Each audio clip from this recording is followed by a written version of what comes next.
জানাচ্ছি। আপনাকে শুভেচ্ছা জানাচ্ছি এবং আপনার দর্শক শ্রোতা যারা আছে সবাইকে আমার শুভেচ্ছা। হয়েছে কি ভাই, আজকে যে জিনিসটা খুবই আমার কাছে গুরুত্বপূর্ণ মনে হয়েছে যে আজকে তৃতীয় দফায় আহ, প্রধান উপদেষ্টা উনি ইয়ের সঙ্গে 14টা দল ও জোটের সঙ্গে একটা বৈঠকে বসেছিলেন। আপনি জানেন এর আগে 12 দলের সঙ্গে বসেছেন, তার আগে 4 দলের সঙ্গে বসেছেন। তো এই 14 দলের জোটের সঙ্গে বৈঠকে দুটো জিনিস পাওয়া গেছে। একটা হলো প্রধান উপদেষ্টা যেটা বলেছেন, সে প্রধান উপদেষ্টা বক্তব্য হলো যে মানে গন্ডগোল লাগিয়ে নির্বাচনের আয়োজনকে ভণ্ডুল করার চেষ্টা চলছে। উনি এই আশঙ্কা প্রকাশ, আমি যদি পুরো পুরো বাক্যটা পড়ি, সেখানে এরকম বলেছেন উনি, যখনই নির্বাচনের প্রস্তুতি নিয়ে আমরা অগ্রসর হচ্ছি তখনই নানা ষড়যন্ত্র সামনে আসছে। কিন্তু বাস্তবতা হচ্ছে কোনো ষড়যন্ত্র করে গণতান্ত্রিক অগ্রযাত্রাকে বাধাগ্রস্ত করা যাবে না। কারণ ফ্যাসিবাদ প্রশ্নে সবগুলো গণতান্ত্রিক শক্তির ঐক্য স্পষ্ট। তো এই যে কথাটা উনি বলেছেন নির্বাচন নিয়ে, ওনার যে বক্তব্যটা, এটাকে আপনি কিভাবে দেখছেন? ধন্যবাদ আপনাকে। প্রধান উপদেষ্টার বক্তব্য তো এটা আপনি বলছেন। জি, জি, জি, উনি বলেছেন এটা, হ্যাঁ। উনি বলছেন যে অর্থাৎ ওনার কথাটার মানে হচ্ছে এই, মানে ওনরা যত নির্বাচনের দিকে আগাচ্ছে তখন নির্বাচন বাতিল করার জন্য কোন শক্তি আবার আগাচ্ছে। এইটা হলো ওনার কথার জিস্ট। জি, জি, এটা যদি আমি সহজভাবে বলি, আপনি এখন যদি লক্ষ্য করে দেখবেন যে আমরা যখন আন্দোলন করে বাংলাদেশ, এই ফেসিজম মানে পতিত সরকারের বিরুদ্ধে যে আন্দোলনটা হইল, জি, সেই আন্দোলনের সময় কিন্তু দলমত নির্বিশেষে সবাই কিন্তু এই আন্দোলনে ঐক্যমত্য ছিল। এক জি, নম্বর। জি, দুই নম্বর, এই লোকগুলা সবাই কিন্তু বঙ্গভবনে বৈশা, তিন বাহিনীর প্রধান বলেন, রাজনীতিবিদরা বলেন, অন্যান্য যারা বড় স্টেক হোল্ডার, সুশীল সমাজ বলেন, সবাই মিলে কিন্তু ইউনূস সরকারকে দায়িত্ব দিছে। কি দায়িত্ব দিছে? আপনি টেক ওভার করেন, আপনি দায়িত্বটা নেন। কি হিসাবে? অন্তর্বর্তীকালীন সরকার হিসাবে। তো অন্তর্বর্তীকালীন সরকার কিন্তু আমাদের সংবিধানের কোথাও নাই। আমাদের সংবিধানে যেহেতু নাই, কাজেই অন্তর্বর্তীকালীন সরকার একটা সংবিধানবিহীন সরকার। এবং সেই থেকে উনি যা করে আসছেন অলিখিত ভাবে করে আসছেন। অলিখিত সংবিধান। কেউ কেউ বলেন, উনি তো যখন ওত নিছেন তখন বলছেন কি, যে এই সংবিধান সমুন্নত রাখবো। অর্থাৎ উনি বলছেন যে আমি তত্ত্বাবধায়ক সরকারের প্রধান হিসাবে এই অঙ্গীকার করিতেছি যে সংবিধানকে সমুন্নত রাখবো। এবং তত্ত্বাবধায়ক সরকার অন্তর্বর্তীকালীন সরকারের প্রধান হিসাবে তো সংবিধানই নাই, কিন্তু উনি ওত নিছেন। কোন সংবিধানের সমুন্নত রাখবেন? অলিখিত সংবিধান। যেই সংবিধান ইউনূস সাহেব করবেন সেটাই সংবিধান। আজকে পর্যন্ত উনি অলিখিত সংবিধানে আছেন। এখন আসেন নির্বাচনের কথা, আপনি সিম্পল শর্টকাট করে দিলাম। বাংলাদেশে এখন পর্যন্ত লিখিত সংবিধান নাই, অন্তত এই সরকারের কাছে, যেহেতু সে অন্তর্বর্তীকালীন সরকার। এখন নির্বাচনের কথা বললেই একটা শক্তি আগে আসে যাতে নির্বাচন বানচাল হয়ে যায়। সেটা কেন? কি কারণে? আপনি আমাকে বলেন। বঙ্গভবনে যখন দলমত নির্বিশেষে সবাই যখন ক্ষমতাটা তাকে বুঝাই দিল ফেসিজমের বিরুদ্ধে, এবং ফেসিজমের বিরুদ্ধে যারা আন্দোলন একসাথে করছে, সেখানে যদি আপনি বড় স্টেক হোল্ডার ধরেন রাজনীতিতে, তাতে আপনি পরিষ্কারভাবে বোঝা যায় সবচেয়ে বড় ভাই যিনি আছেন নির্বাচন হলেই ক্ষমতায় যাবে। তারপরে যদি মেজো ভাইজানের কথা বলেন, মেজো ভাই কিনি কি, যিনি সংখ্যানুপাতে নির্বাচন চাচ্ছেন। আর যদি ছোট ভাইদের কথা আসেন, তারা বলতেছে সংস্কার, জুলাই চার্টার, তারপরে বিচার, তারপরে নির্বাচন। প্রশ্ন হচ্ছে ফেসিজমের বিরুদ্ধে এই তিনটা শক্তি যখন ইউনাইটেড ছিল, একত্রে ছিল, তাইলে ফেসিজমের বিরুদ্ধে এই তিনজনের ভিতরে সবচেয়ে বেশি প্রেম হওয়ার কথা। অর্থাৎ ডিপ্লোমেসির ভাষায় ভাষায় বলে, enemy's enemy is my friend. অর্থাৎ আওয়ামী লীগের শত্রু এনসিপি, আওয়ামী লীগের শত্রু জামাত, তাহলে সেই হিসাবে আবার আওয়ামী লীগের শত্রু বিএনপি। কেন বিএনপি? কারণ বিএনপি 16 বছর যাবত নির্যাতিত হয়েছে। সেই হিসাবে এই তিনটা দলের মধ্যে, এই তিনটা দল যদি আমি একত্র করি, একটা দল জোট বানাই, তাহলে এটা ভিতরে যে ইউনিটিটা থাকার কথা ছিল, সেই ইউনিটিটা নাই। রাদার উল্টা দিকে আমরা দেখতেছি কি, গোপালগঞ্জে যখন এনসিপি গেল, তখন ডাল সুরকি পিস্তল আর অস্ত্র নিয়ে আওয়ামী লীগ তাদেরকে তাড়াইলো। পাশাপাশি এদিকে আর একটা স্লোগান উঠলো, জামাত শিবির, কি জামাত শিবির রাজাকার, এই মুহূর্তে বাংলা ছাড়। এবং এই যে একটা পতিত শক্তি আর অন্য শক্তি যেটার কথা বলছি, এরা কিন্তু সময়ের ব্যবধানে দুই পক্ষই জামাতকে সাথে নিয়ে একটা জায়গায় গেছিল নির্বাচনের।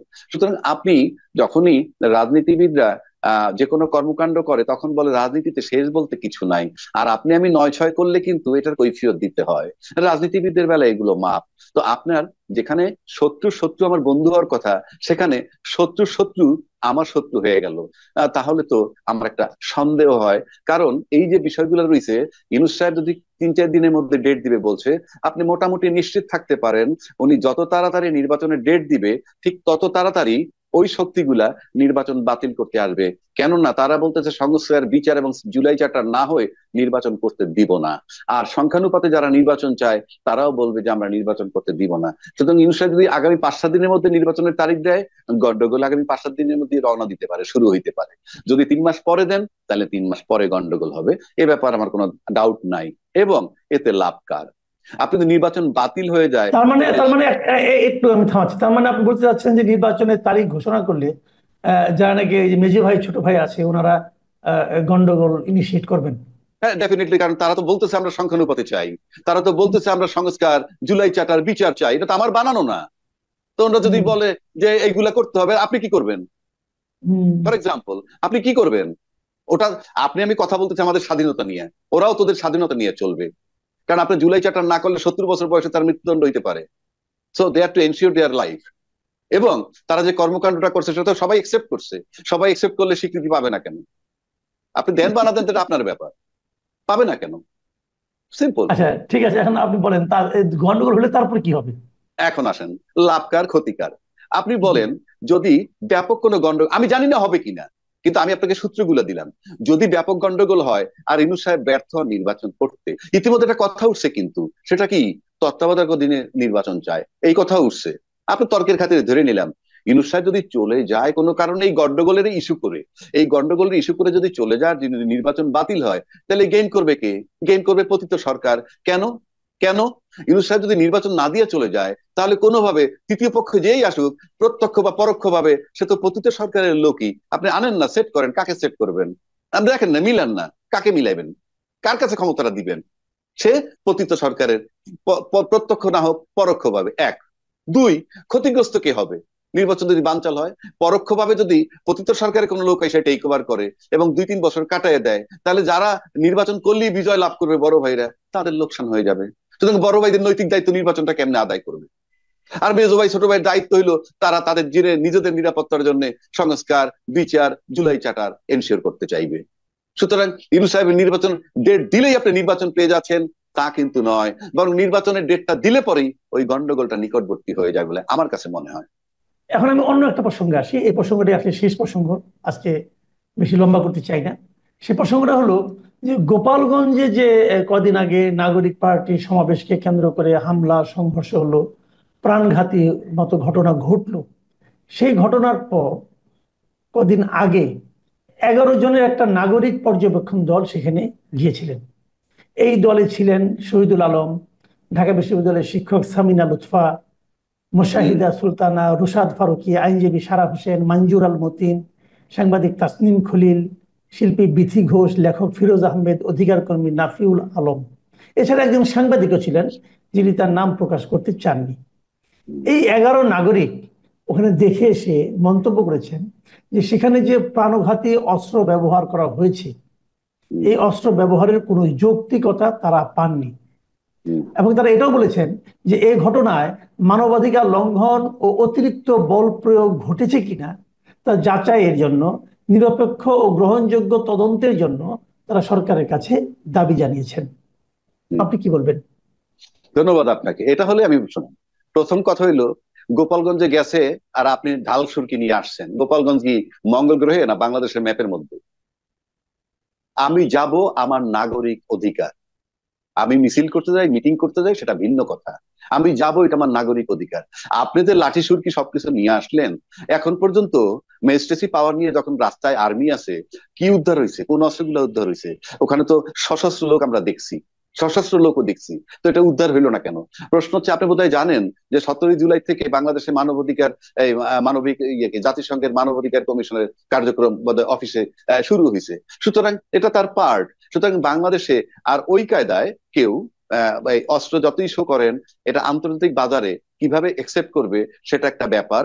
এবং আওয়ামী লীগ কিন্তু আবার বুঝাই দিছে যে তারা কিন্তু একেবারে বসে নেই, সুযোগ পেলেই যে তারা ছবল দিবে সেটাও তারা বুঝাই দিছে। এটা হলো সিম্পল কথা। তবে আরেকটা কথা আমি আপনাকে বলি, যে কোনো ভাবে, যে কোনো ভাবে, যে কোনো গন্ডগোলের মাধ্যমে কোনো কারণে যদি ইউনূস সাহেব চলে যায়, তাহলে কিন্তু বাংলাদেশে পরবর্তীকালে নির্বাচন হবে কি হবে না, কিংবা হলে কি না হলেই কি, এবং এখানে মারামারি কাটাকাটি হলে কি, আমার কাছে মনে হয় না কোনো শক্তি তাকায় দেখবে। এই কারণে, কারণ ইউনূস সাহেবের রিমুভালটা যে শক্তির কাছে জরুরি, সেই ইউনূস সাহেব যদি চলে যায় তখন তারা দম ছেড়ে বাঁচবে, এবং তারপরে যা খুশি তাই হোক। সুতরাং আমি মনে করি ইউনূস সাহেবকে রেখে যদি আপনি নির্বাচন নিতে পারেন সেটা লাভ। আর ইউনূস সাহেব যদি চলে যায়, আপনি মনে করেন না এক্স ওয়াই জেড, যেই আপনি কামাল বাইরে তাল দেখ বা রাজ্জাকি সাহেবের তাল দেখ, ইউনূস সাহেব চলে যাওয়ার পর কিন্তু কেউ কারো দিকে তাকায় দেখবে না। কারণ যে শক্তিটার কাছে প্রথম নৈতিক হিসাব হইলো ইউনূস সাহেবের রিমুভাল দরকার, সেই ইউনূস সাহেব চলে গেলে কিন্তু আজকে যারা ইউনূস সাহেবরে নির্বাচনের নামে সরানোর জন্য যারা চিন্তা করতেছেন, সেই ইউনূস সাহেব যে কোনো ভাবেই যদি সরে যায়, নির্বাচন ছাড়াও আপনি নির্বাচন অনিশ্চিত হইলেও ওই শক্তি আপনাদের দিকে ফিরে তাকাবে না। তার মানে এটাও আপনি বলতে মাথায় চাচ্ছেন ইউনূস সাহেব চলে গেলে দেশে একটা অরাজক পরিস্থিতি তৈরি হবে? এটা হবে কি হবে না যায় না, কেননা ওই যে আপনি ওই যে ইউনূস সাহেব চলে গেলে যদি আপনি নির্বাচন কিভাবে করবেন? কারণ উনি যদি গন্ডগোলেই চলে যান, ওই যে আমার সংস্কার লাগবে, বিচার লাগবে, জুলাই চাটাল লাগবে, সংখ্যানুপাতে নির্বাচন চাই, এটা আপনি ঠেকাবেন কি করে? আর ওই আবার আগের মতো গুলি দিয়ে থামাবেন? পারবেন না। এখানে হিউম্যান রাইটস এর অফিস বসে, তর্কের খাতিরে বলছি। সুতরাং আপনি, it is not so easy. সুতরাং আমি যদি ইউনূস সাহেবের রিমুভাল চাই, যেমন আমি মাসুদ কামাল সাহেবের রিমুভাল চাই, এখন মাসুদ কামাল সাহেবের রিমুভাল হওয়ার পর আমি খুশি হয়ে গেলাম, আরো গন্ডগোল হলে আমার কি আসা যায়? আমি তো মাসুদ সাহেবের রিমুভাল চাইছি। হুম হুম ইউনূস হুম। সাহেবের রিমুভাল যারা চান, ইউনূস সাহেব যে কোনো ফর্মে যদি চলে যান, এবং উনি কিন্তু কালকে আগস্ট মাসের শুরুতে যদি নির্বাচনের তারিখ দেন, উনি সেপ্টেম্বরেও চলে যেতে পারেন যদি পরিস্থিতি তাকে পারমিট না করে। আচ্ছা, সুতরাং নির্বাচন, যে কথাটা বলছিলাম আমি, যে এই যে হ্যাঁ, ওনারা যে বললেন ওনারা গোপালগঞ্জে প্রাণঘাতী অস্ত্র ব্যবহারের যৌক্তিকতা পাননি, এটা সম্পর্কে আপনি কি বলবেন? এই যে তার মানে প্রাণঘাতী অস্ত্র ব্যবহার হয়েছে কিন্তু যৌক্তিকতা পাননি, এই তো কথাটা। জি। যৌক্তিকতা পাননি, অফকোর্স যৌক্তিকতা নাই, নাই। আপনি কেন নামবেন এটা নিয়ে?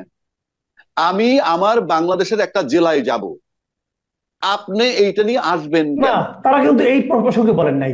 প্রাণঘাতী অস্ত্র প্রয়োগ করেছে তো সেনাবাহিনী অথবা আর্মি, মানে আইন শৃঙ্খলা রক্ষাকারী বাহিনী। মারা যায় গেছে 5 জন, এরা তো আইন শৃঙ্খলা রক্ষাকারী হ্যাঁ, বাহিনীর গুলিতে মারা গেছে। ওনারা এখন এই আপনি প্রসঙ্গে কথা বলেছেন। যদি এই প্রসঙ্গে বলে থাকে, হ্যাঁ। অফকোর্স প্রশাসন, এটা কে মারছে এখানে কিন্তু পরিষ্কার আমরা দেখছি, যারা মিছিল মিটিং নিয়ে গেছে বা মিছিল করতে গেছে তাদের কাছে কোনো অস্ত্র ছিল না। অস্ত্র ছিল কার কাছে? গোপালগঞ্জের লোক নিয়ে আসছে আর প্রশাসনের কাছে। সুতরাং জি। যে 5টা লোক মারা গেছে, তারা মারা গেছে হয় প্রশাসনের অস্ত্রে, নয় গোপালগঞ্জের অস্ত্রে। সুতরাং এইটার কৈফিয়ত তাদেরকে দিতে হবে, তাদেরকে দিতে হবে। এবং তারা কেন মারলো, কেন মারলো, প্রাণঘাতী অস্ত্র কেন ব্যবহার করলো, সেটার কৈফিয়ত তাদেরকে দিতে হবে। এটার ভিতরে দুইটা অংশ আসবে, সিভিল পার্ট গোপালগঞ্জের লোক, আর প্রশাসনের পার্ট হইলো সেই পুলিশ বলেন বা আর্মি বলেন বা যারা ছিল, এটা তাদেরকে কৈফিয়ত দিতে হবে। এই ঘটনাকে কেন্দ্র করে গোপালগঞ্জে 5,400 লোকের বিরুদ্ধে মামলা হয়েছে, কিন্তু এই পাঁচ হাজার আমি চারশো লোকের মধ্যে আমি তো আর্মি আমি অথবা পুলিশ তো নেই। হ্যাঁ, আপনি কি প্রশাসনের বিরুদ্ধে কখনো মামলা হয় বাংলাদেশে? আপনি আমি যদি জানতে কখনো, চাচ্ছি, আমি হ্যাঁ জানতে আমি বলি, চাচ্ছি আপনাকে। আপনি কখনো যদি মামলা করতে যান, আপনি কখনো হ্যাঁ। যদি মামলা করতে যান বা পুলিশ ইনফরমেশন দেন যে ভাই এখানে একটা ডেড বডি পড়ে আছে, আপনি একটা মামলা করেন, সে কি বলবে জানেন? তার আত্মীয় স্বজন কি আছে ডাকেন। কিন্তু সচিবালয়ে যে ঢুকলো ওয়াল টপকে, তারপরে যে 1200 লোকের বিরুদ্ধে মামলা করলো, পুলিশের একজন সাব ইন্সপেক্টর, সেখানে গার্জিয়ান লাগে নাই? তো আপনি আমাকে বলেন, প্রশাসন হ্যাঁ। এমন একটা জিনিস, প্রশাসন এমন একটা জিনিস, আমি একটা সিম্পল শেষ করে দিচ্ছি। হুম হুম। প্রশাসন এমন একটা জিনিস, হাসিনা কিভাবে প্রশাসনকে ব্যবহার করছে, সেটা হাসিনার দক্ষতা নয়, সেটা হলো হুম। ভাইস ভার্সা, যে তোমরা আমাকে ক্ষমতায় রাখো, তোমরা লুট করে খাও। আবার আরেকটা প্রশাসনের কথা বলছি, আপনি দেখেন ফখরুদ্দিন সরকার যে ছিল, সে তো মঙ্গলগ্রহে এসে বিশাল অভিজ্ঞতা নিয়ে আসে নাই, সে ছিল ক্ষমতায় আর তার পাশে ছিল তৎকালীন সেনাপ্রধান, তখন কিন্তু মাটি থরথর করে কাঁপছে। এই হলো প্রশাসন। আবার আজকে ইউনূস সাহেব ক্ষমতায়, তার পাশে বর্তমান সেনাপ্রধান আছেন, মাটি কিন্তু থরথর করে কাঁপছে না। তাহলে বুঝেন ফখরুদ্দিন সাহেব আর ইউনূস সাহেব তাদের কোনো রোল নাই, রোল হচ্ছে প্রশাসনের, তারা কাজটা করে কিভাবে, দ্যাট ইজ ইম্পর্টেন্ট।